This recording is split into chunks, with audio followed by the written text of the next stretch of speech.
Hello বন্ধুরা, আবার সকাল সকাল বেরিয়ে পড়লাম। এখনও বুঝতেই পারছো বাইরে যথেষ্ট অন্ধকার, ভোরের আলো এখনও ঠিকভাবে ফুটে ওঠেনি।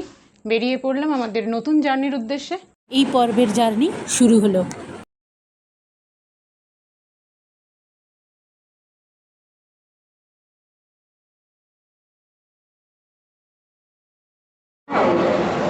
আমরা অলরেডি পৌঁছে গেছি হাওড়াতে, আর এবারে আমরা অনেকজন টিম যাচ্ছি। তো সবাই বাবা মারা ছাড়তে এসেছে। এই যে পেছনে আমাদের টিম সব দেখতেই পাচ্ছেন, সব দাঁড়িয়ে রয়েছি, অপেক্ষা করছি ট্রেনের জন্য। ফ্যামিলি মেম্বারদের সঙ্গে গ্রুপ ফটো তুলে ট্রেন অ্যানাউন্স হয়ে যাওয়ায় গিয়ে পৌঁছালাম প্ল্যাটফর্মে। এসে দাঁড়ালো আমাদের M1 কোচ।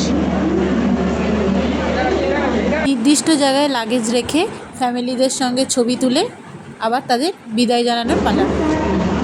বাড়ির লোকজন আমাদেরকে ছেড়ে এবার তারাও যাবে। আমরা এবার তাহলে ট্রেনে উঠে পড়ি। আমাদের সিট আছে এসি ইকোনমিতে। চলুন একবার ভেতরটা দেখে নিই।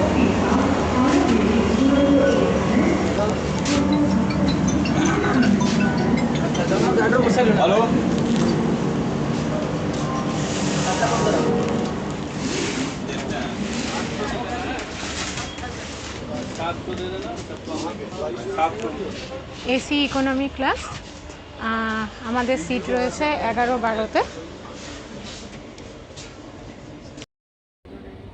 ট্রেন ছেড়ে দিল আমাদের।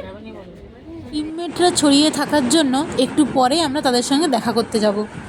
আমাদের এবারে টিমে ছিল মোট 13 জন মেয়ে। তো আমরা 13 জন মেয়ে জার্নি করছিলাম লালকুয়া উইকলি সুপারফাস্ট এক্সপ্রেসে। ট্রেনের জার্নির মজা নিতে নিতেই চলে এলো অন্য কম্পার্টমেন্ট থেকে আমাদের কিছু টিমমেট আড্ডা দিতে। তারপর আমরাও এগিয়ে গেলাম তাদের কম্পার্টমেন্টের দিকে। খুব ভোরে বেরিয়ে আসার জন্য অনেকেই তখন ছিল একটু ক্লান্ত। তারপরেই দেখলাম কূপের মধ্যে একদিকে অ্যাটেন্ডেন্ট দাদাদের ওখানে চাদর টাঙিয়ে কীরকম যেন করা। আমরা সবাই মিলে চেষ্টা করলাম গ্রুপ ফটো তোলার।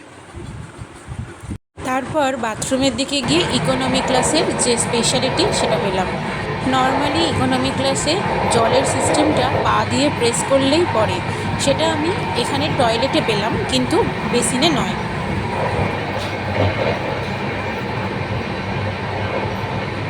এটাতে প্রেস করলে পা দিয়ে তবে জল বেরোয়।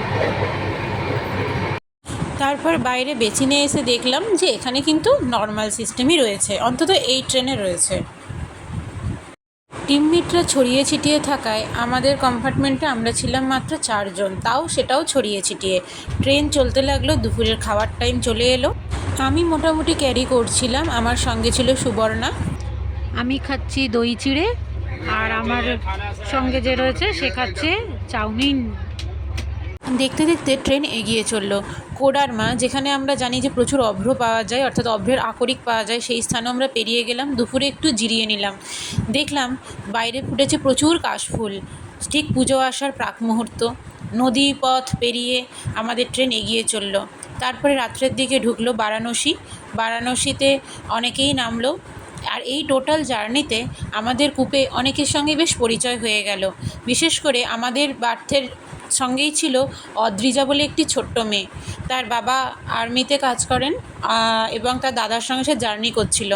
আমাদের পুরো জার্নিটাই কিন্তু ওর জন্যই ভালো কাটলো। খেলছিলাম লুডো। খেলার মুহূর্ত একটু ক্যাপচার করার চেষ্টা করলাম।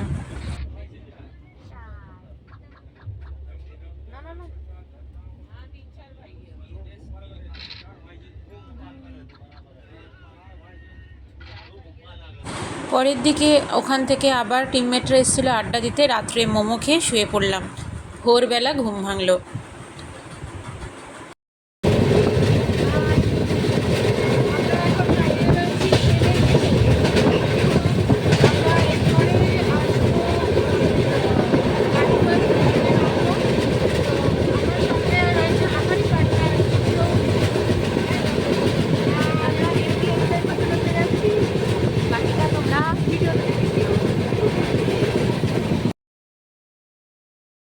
দেখতেই পাচ্ছেন আমরা অলরেডি নেমে পড়েছি লালপুরা স্টেশনে। আমাদের কলিগসরা এবার নামছে, ওই যে আসছে।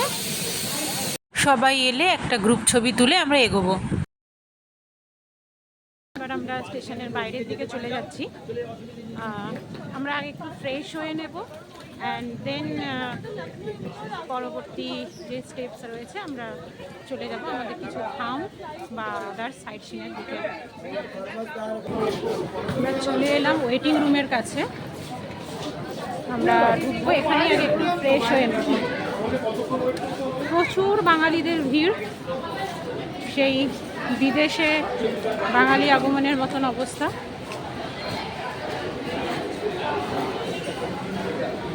আমাদের সবাই গ্রুপ মেম্বাররা ওয়েটিং রুমের সামনে ওয়েট করছি। ফিমেল ওয়েটিং রুমে আমরা ঢুকে গেলাম। বেশ পরিষ্কার পরিচ্ছন্ন। আমরা খুব স্পিডেই কেউ কেউ স্নান করে বা কেউ ড্রেস চেঞ্জ করে আমরা খুব তাড়াতাড়ি ফ্রেশ হয়ে নিলাম। ফ্রেশ হয়ে গিয়ে আমরা বেরিয়ে গেলাম আমাদের গাড়ির দিকে। সেখানেই আমাদের ড্রাইভার দাদা সব গাড়ি প্যাকিং করছে, মানে লাগেজ প্যাকিং করছে। আমরা সেখান থেকে এগিয়ে যাব আমাদের পরবর্তী গন্তব্যের দিকে। আমরা এবার যাব আমাদের পরবর্তী গন্তব্য। প্রথমে আমরা যাব কাঁইচি ধামে। তো আমরা এখানে রেস্ট রুমে আর কি আমরা ফ্রেশ হয়ে নিলাম, দেন এবার আমরা এগিয়ে যাব। দুটো গাড়ি আছে, তো দুটো গাড়িতে আমরা 13 জন ভাগ হয়ে বসে যাব। তারপরে রাস্তার মাঝখানেই কোথাও একটু ব্রেকফাস্ট করে নেব। আমরা ব্রেকফাস্ট করে নিয়ে তারপরে আমরা যেটা টার্গেট আছে আজকে আমাদের কাঁইচিধাম করে যাওয়া। মাথায় চড়া সূর্যের আলো, প্রচণ্ড রোদ, প্রচণ্ড গরম। আমরা বেশ কিছু ছিলাম বিগিনার ট্রেকার। যাত্রাপথে আমাদের অনেকগুলো সাইট সিন করে যাওয়ারও কথা, তো আমরা গ্রুপ ছবি তুলে আমরা ধীরে ধীরে এগিয়ে চললাম। গাড়ি এগিয়ে চললো মূল রাস্তা ধরে। ক্রমশ দেখছিলাম যে মানে পাহাড় নদী সব মিলেমিশে একাকার, যে পাহাড়ের যে অপার সৌন্দর্য সেটা ধরা পড়ছিল।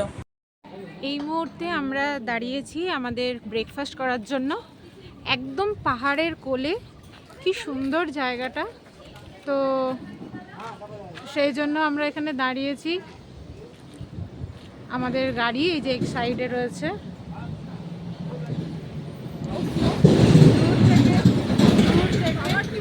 কি সুন্দর লাগছে। আমরা এইখানে আপাতত দাঁড়িয়েছি আমাদের ব্রেকফাস্ট করতে।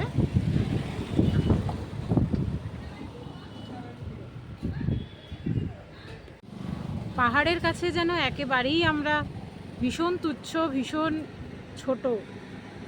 মানে এর যে অপার সৌন্দর্য সত্যি মানে ভাবা যায় না। ড্রাইভার দাদার নিয়ে আসা এই আপনা ধাবার কিন্তু খাবার বেশ ভালো। আমার ছিল শনিবার নিরামিষ, তাই বিনা পেঁয়াজ রসুনের ছাতুর পরোটা দিয়ে আমি ছাড়লাম টিফিন, এবং বাকিরাও একে একে ম্যাগি বা ডিম সেদ্ধ বা ডিম ভাজা দিয়ে তারা ছাড়লো টিফিন। তো এখানের খাবার কোয়ালিটি কিন্তু বেশ ভালো। আমাদের একদম গরম গরমই পরোটা সার্ভ করা হলো। তারপর চা খেয়ে গ্রুপ ছবি তুলে পাহাড়ের সৌন্দর্য মেখে বেশ কিছুটা সময় ওখানে নিজেদের মতন কাটালাম। মানে ওখান থেকে যেন বেরোতেই ইচ্ছে করছিল না। জানি যে সামনে আরও অনেক সুন্দর ভিউ রয়েছে, কিন্তু তবুও যেন মনে হয় পাহাড়ের প্রত্যেকটা অংশই যেন চিরনতুন। আমরা এগিয়ে চললাম কাঁইচিধামের দিকে, কিন্তু যাওয়ার পথে পড়ল বিভিন্ন মন্দির বা তাদের যে রাস্তার যে রূপ, ম্যাক্সিমাম জায়গায় দেখলাম ধসপ্রবণ জায়গা। তো যাওয়ার পথে আমরা নাম না জানা এক হনুমানজির মন্দিরও আমরা পার করে চললাম, যদিও আমাদের সেখানে স্টে ছিল না। তো আমরা জাস্ট যাত্রাপথেই ওটাকে দেখে নিলাম দূর থেকেই গাড়ি যেতে যেতে, তারপরে এগিয়ে চললাম। পুরো রাস্তাটার সিনিক বিউটি এত সুন্দর, আর আমি যেহেতু পাহাড় ভীষণ ভালোবাসি, তো আমার কাছে যেন মনে হচ্ছিল প্রত্যেকটা বাঁক, প্রত্যেকটা মুহূর্তই যেন এক অপরের থেকে আলাদা এবং নতুন। আমি মুগ্ধ হয়ে শুধু দেখছিলাম।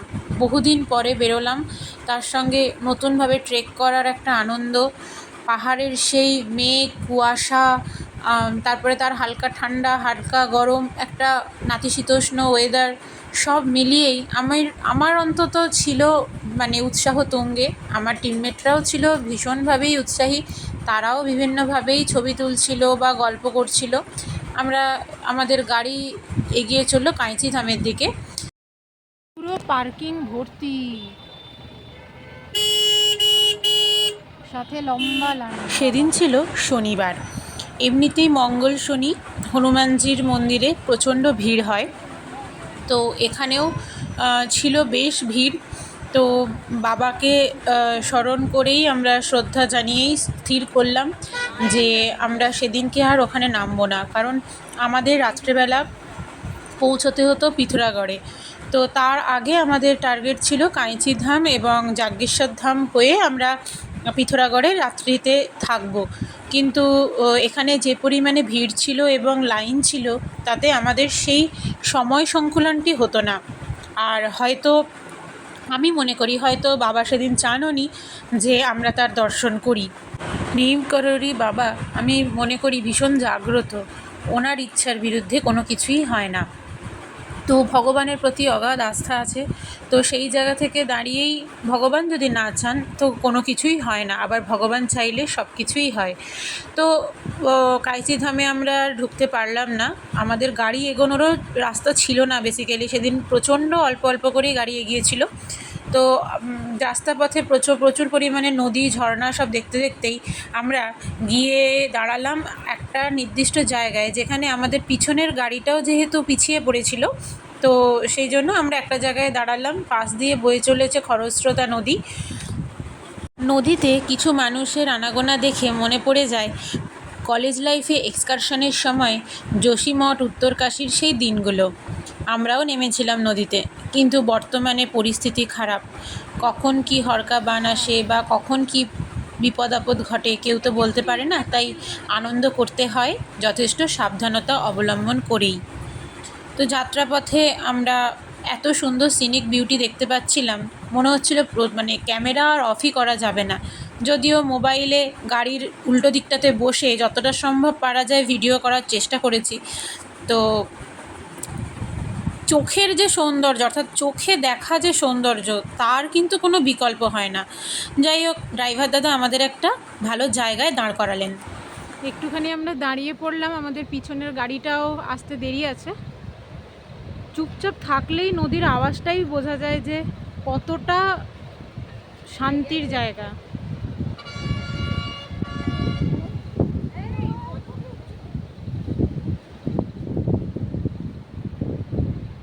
শীতল ছায়া, ভিউটা দেখুন খালি। আমাদের সবাই দাঁড়িয়ে পড়েছে ছবি তোলার জন্য, আমিও তাই করছি।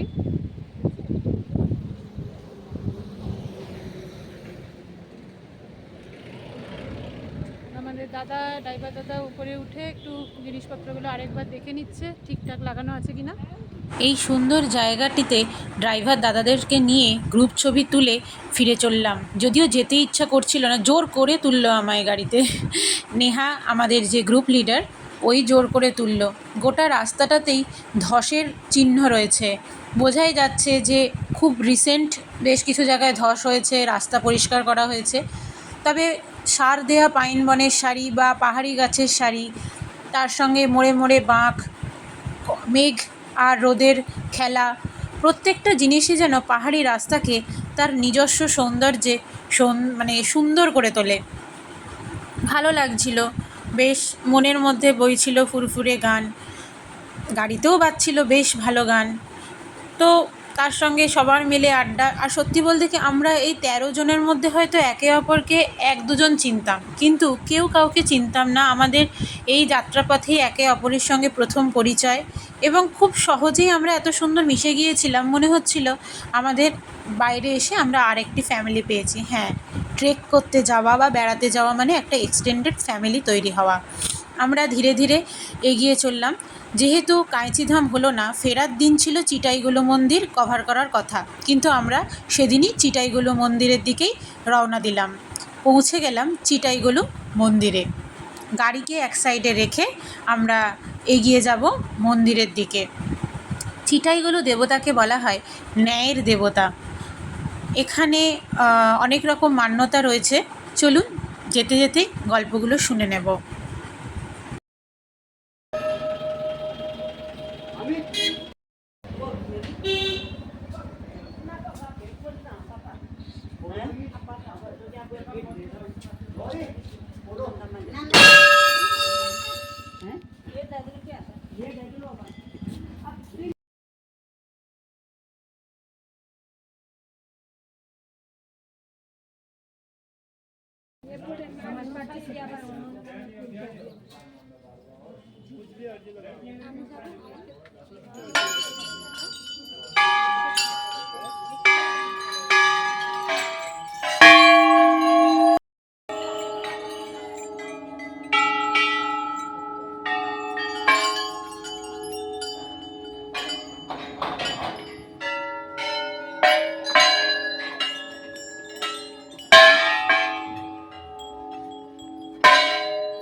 প্রচুর বাঁদর আছে এখানে।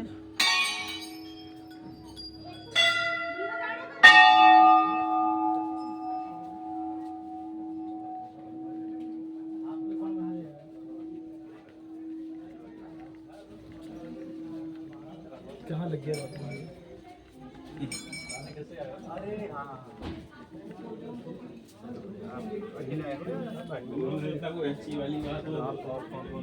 वो दो है, वो भी लोअर से ही है।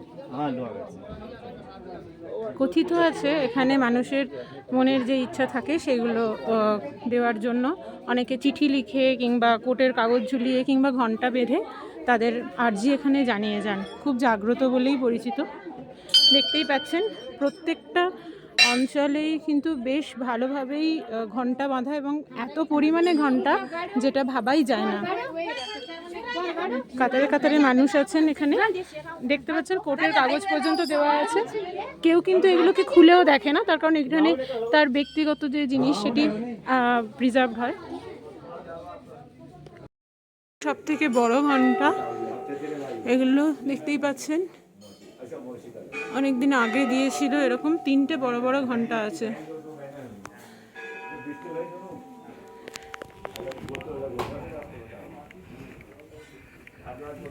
প্রচুর বাঁদর আছে কিন্তু এখানে, সাবধান।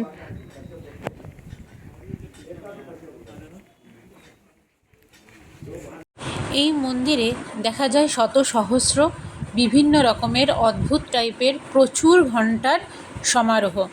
মানুষ এখানে মনস্কামনা জানিয়ে ঘণ্টা বাঁধে, কিংবা দেখা গেছে যে যেহেতু এনাকে ন্যায়ের দেবতা বলা হয়, শিব ঠাকুরেরই এক রূপ গৌর ভৈরবকে এখানে পুজো করা হয়। তো দেখা গেছে যে এখানে অনেক ক্ষেত্রেই অনেকে কোর্ট পেপারেও লেখা, বা ধরুন আপনার কোনো মনের ইচ্ছা আছে, আপনার মনে হচ্ছে যে ভগবান সেটা শুনলে ভালো হয়, তো সেটা অনেকেই দেখলাম পেনে লিখেও কাগজে করে সেটা টাঙিয়ে দিয়ে যাচ্ছে। এখানের বৈশিষ্ট্য এটাই, প্রচুর ঘণ্টা রয়েছে, এবং বিভিন্ন দিকে বিভিন্নভাবে এখানে কিন্তু ঘণ্টা বাঁধা হয় মনস্কামনা পূরণের জন্য। আর কোর্ট পেপার যেগুলো ধরুন দেওয়া আছে কারোর কোনো সালিসির জন্য বা কোনো কিছু যাতে ঠিক হয় তার জন্য, কোনোটাই কিন্তু কেউ খুলেও দেখে না, যে একটা প্রাইভেসি সেটা কিন্তু বজায় থাকে। মন্দির প্রাঙ্গণ কিন্তু বেশ পরিষ্কার পরিচ্ছন্ন। পেছন দিকে আছে শৌচালয়, তো সেদিকেও একটু এগিয়ে গিয়ে দেখলাম যে ওদিকেও একটি বিশাল বড় ঘণ্টি রয়েছে। টোটাল মন্দির চত্বরে এই ধরনের বড় ঘণ্টা প্রায় 3 থেকে 4টে, আমি যতদূর মনে পড়ছে আমার 3টেই আমি দেখলাম। মন্দিরের একদম ভেতরে অর্থাৎ গর্ভগৃহের ছবি তোলা নিষিদ্ধ, তাই মন্দির প্রাঙ্গণেরই বিভিন্ন দিক থেকে ছবি তুললাম।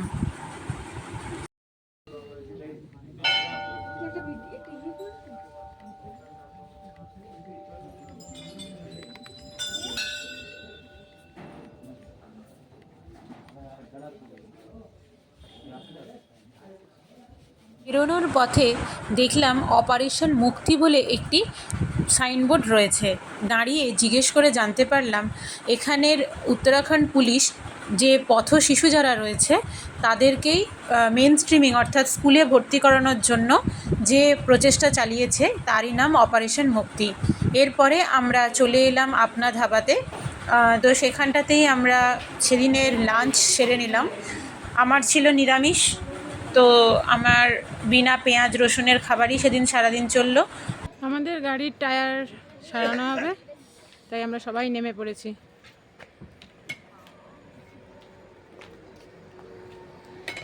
এইখানেই পেয়ে গেছিলাম একটা সুন্দর নদী। তো চারদিকের ভিউটা আমরা দেখে সেই নদীর কাছে আমরা চলে গেলাম।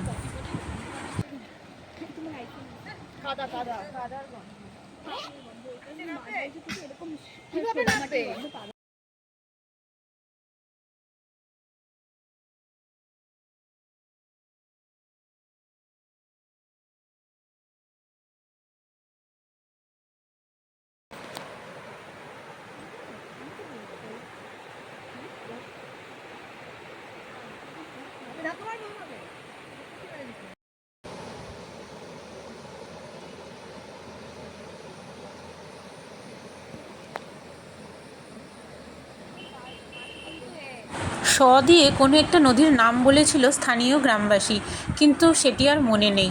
তবে পাহাড়ি নদীতে নামার লোভ কিন্তু সামলাতে পারলাম না, নেমে পড়েছিলাম পাহাড়ি নদীতে। দেখতে জল কম মনে হলেও জলের ফ্লো ছিল কিন্তু বেশ ভালো, আর পুরো চিল্ড ওয়াটার ছিল, একদম ঠান্ডা জল। কি আরাম যে লাগছিল বলে বোঝাতে পারবো না।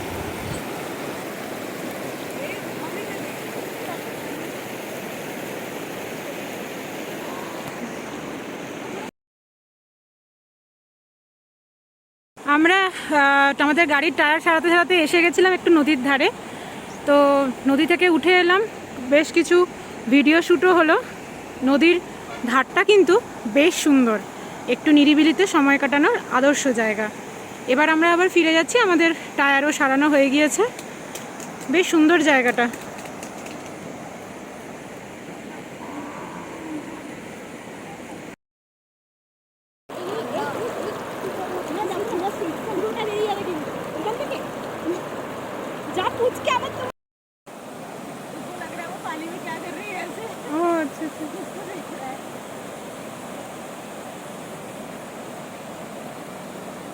দিল্লি থেকে আগত এক দম্পতি তাদের পোষ্যকে নিয়ে ছিল নদী পাড়ে। তো তাদেরই পোষ্য ওখানকার এক স্থানীয় ব্যক্তির সঙ্গে ওপারে চলে গিয়েছিল, তারপরে সে এলো। বেশ ভালো কাটলো সময়। তারপরে ওখানেই একটু চা খেয়ে আমাদের গাড়ি এগিয়ে চললো যাজ্ঞেশ্বর ধামের দিকে। ক্রমশ সন্ধে হয়ে এসেছিল, আর সন্ধ্যা আরতির সময়ও হয়ে এসেছিল। তো আমাদের গাড়ি খুব দ্রুত এগিয়ে চললো যাজ্ঞেশ্বর ধামের দিকে।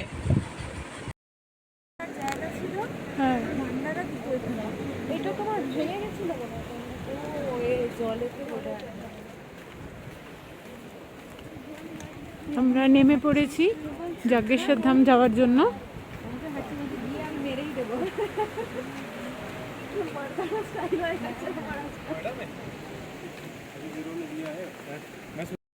অনেকটাই রাস্তা যাজ্ঞেশ্বর ধাম পৌঁছতে আমাদের বেশ সন্ধে হয়ে গিয়েছিল। মন্দির প্রায় বন্ধ হবার মুখে। আমরা সন্ধ্যা আরতি দেখার জন্য দৌড়ে দৌড়ে গেলাম। তবে সন্ধ্যের মুহূর্তটাও কিন্তু বেশ সুন্দর। আমরা দিনের বেলা গেলে হয়তো আরও ভালো কভার করা যেত, কিন্তু সন্ধ্যেটাও কিন্তু বেশ সুন্দর। পৌঁছতে অনেকটাই দেরি হয়েছে, মন্দির হয়তো বন্ধ হয়ে যাবে। আমরা দৌড়ে দৌড়ে ঢুকছি অন্তত দর্শনটা করার জন্য।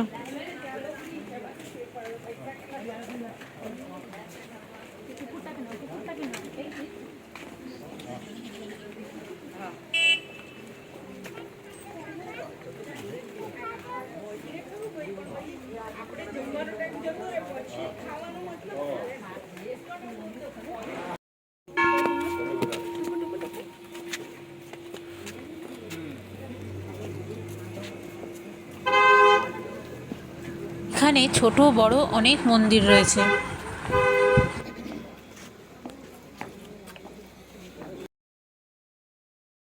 সন্ধ্যারতির সময় সুসজ্জিত শিবজি।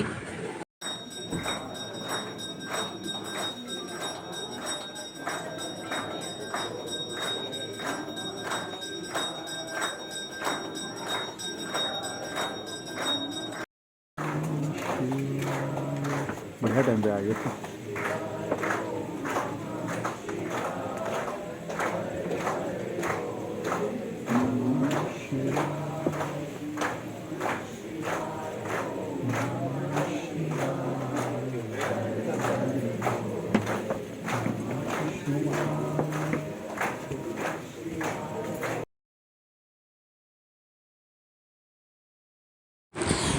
অন্ধকারের মধ্যেই চেষ্টা করছিলাম একটু কভার করার, কিন্তু চোখেই শুধু দেখলাম, ক্যামেরায় তো আর, ফোনের ক্যামেরায় তো আর সব ধরা পড়ে না। তো যাই হোক, সেই বৃহৎ যে বৃক্ষ, সেই বৃক্ষটিও দেখলাম। এর আগে আমিও ইউটিউবে দেখেছিলাম, আজকে চাক্ষুষ করলাম। তো তা দেখলাম ছোট বড় অনেক মন্দির। তো সবটাই দেখে আমি আবার এগিয়ে গেলাম মূল গর্ভগৃহের দিকে। তো সেখানে ছবি তোলা নিষিদ্ধ, তো তাই ছবি তুলতে পারলাম না। তবে সন্ধ্যা আরতি দেখলাম, প্রসাদ নিলাম, প্রসাদ ভক্ষণ করলাম, ভালো কাটলো সময়টা।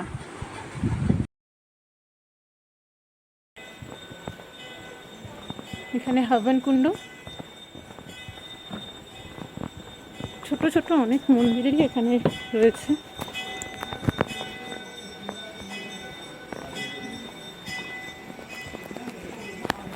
যাজ্ঞেশ্বর ধামে সন্ধ্যা আরতি দিয়ে প্রসাদ খেয়ে আমাদের গাড়ি ছুটে চলল আমাদের রাত্রের আবাস পিথোরাগড়ের দিকে।